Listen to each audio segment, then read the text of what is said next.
Okay, so the Irem Collection Volume 2 is coming out for consoles here shortly, or it might already be out depending on when I get this done. It's been a week, you know? But I figured I should finally check out Volume 1 before diving into Volume 2. Not that there's a storyline or anything, but you know, I like these kinds of things and I want to see how they compare.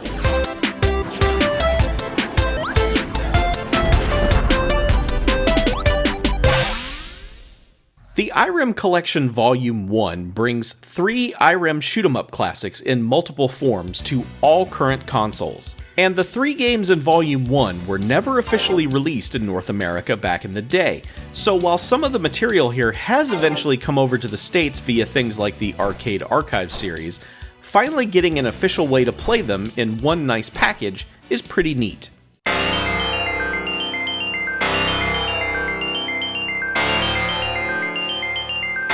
Image Fight from 1988 is a vertical space shooter that's really sharp looking, features useful, easy to understand power-ups, and just has a cool overall vibe to it. Of course it was designed to suck away your coins, so it's hard as hell, but you can pump as many credits into it as you want here.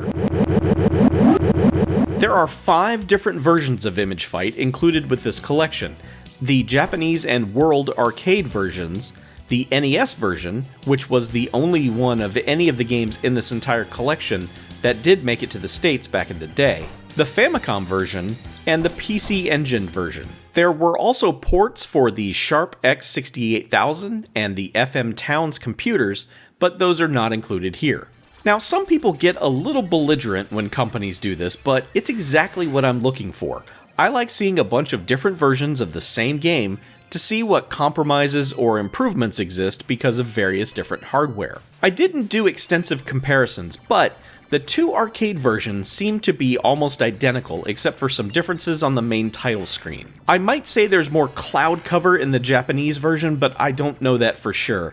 It was just an observation I had at the time while I was playing it. Oh, whoa, whoa, oh, those are clouds. It's like, what the shit?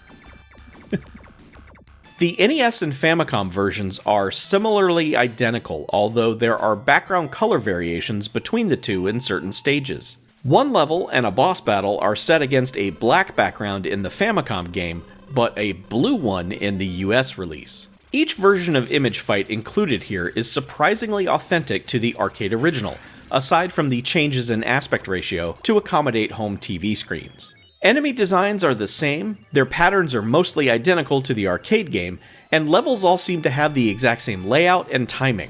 Some things do get dumbed down, of course, such as the size of the sprites in the Nintendo versions. The smaller enemies combined with more screen real estate to maneuver make those versions a bit easier overall. The Nintendo versions have some other very minor changes to the gameplay. For example, in the second level, you're flying alongside this massive ship, shooting off various components of it. Well, in the Nintendo versions, you can't shoot the engines for some reason.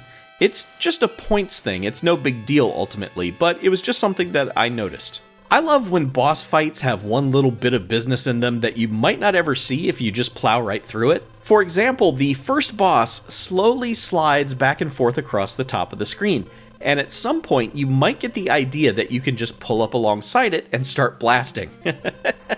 No, you cannot. Oh, okay. Alright, he's on to you if you try. Oh,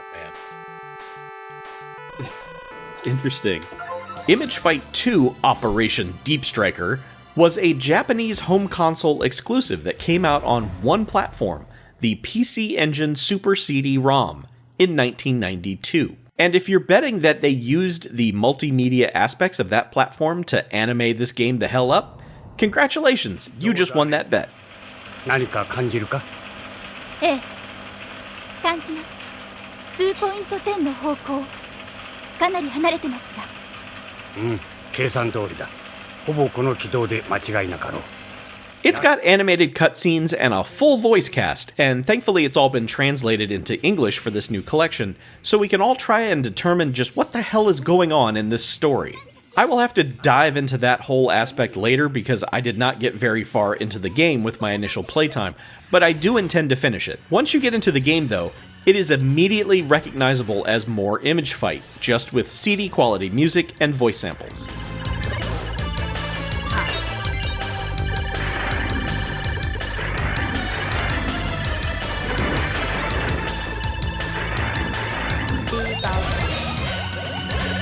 Everything about it so far seems really neat, just, very difficult.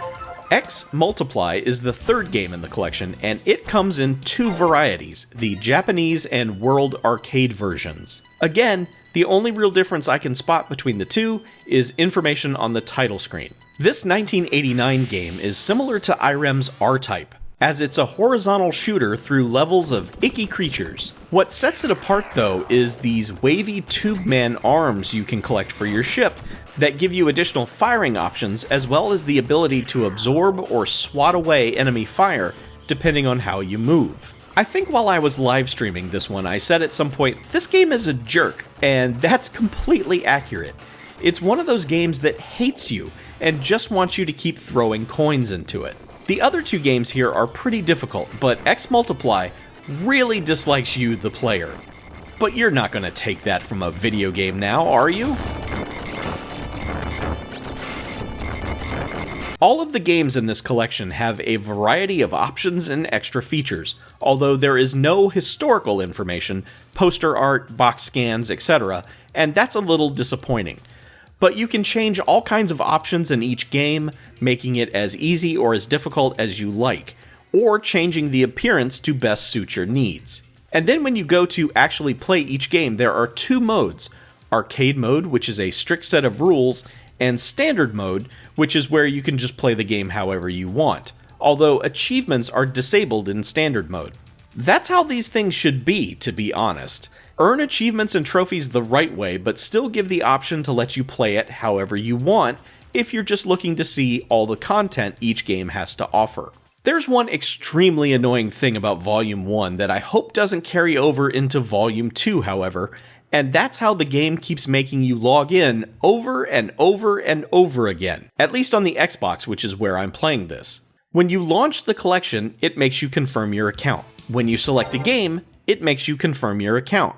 When you go back to the main menu, it makes you confirm your account. There's no reason for this, and while it's not a huge inconvenience or anything, it is incredibly annoying. I'm logged in! You know who I am! Okay, that went on way longer than I thought, but it turns out there's a lot to note here about these classic shmups. If this is your genre, the Irem Collection Volume 1 is a pretty neat addition to your digital library on current consoles. While I think they could and should have thrown in a couple of versions of R-Type to help round out this collection of shooters, it's still a great retro compilation, and you should definitely check it out. I'll be back shortly with a look at Volume 2. Thank you so much for watching, everyone. Take care.